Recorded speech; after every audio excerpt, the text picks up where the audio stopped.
So fitness plays a role in spirituality in a few different ways, but really one key way: breathing.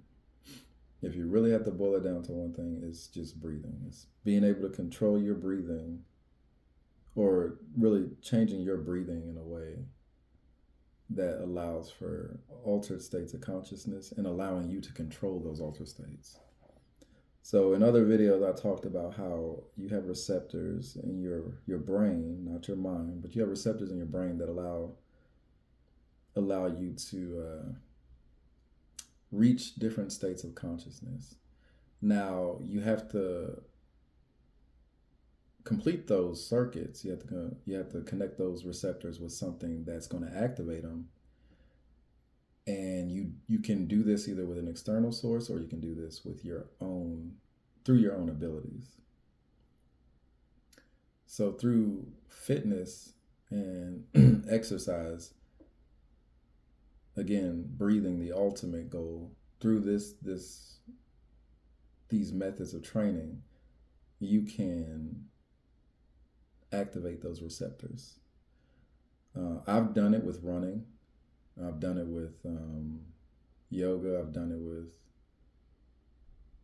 they call it pranic, which is yoga too, but you can do it with just a bunch of different things. So running's a good way to start activating receptors to give you access to altered states of consciousness. I've even actually astral projected because of how extreme, or no, how extensive I've made my workouts. And again, it's just the breathing. It's the way that the energy, which we call breath and what we call air, which actually isn't really air, it's energy. And it flows in and out of everything.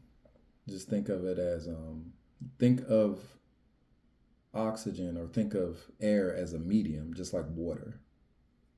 So in the air, there's just a mixture of different, oxygen, nitrogen, and then trace elements. But it's a never ending source of material. So just like if you go into the water, you don't breathe, well, as a fish, if you go into the water, you don't breathe in the water and then there's a gap where it doesn't suck the water out of the water. You're always breathing the water. Just like within the air, you don't breathe the air out of the air. You're always breathing in this energy force and exchanging it with other people, beings, creatures, everything. So that's the one thing that can elevate you to a status without even being spiritual, is breathing. And you can do running is probably the best way, or walking, but you can work your way up to running. But either one of those is the best way to start altering your spirituality in a way to where you don't have to practice anything other than that. The running itself is the spiritual practice.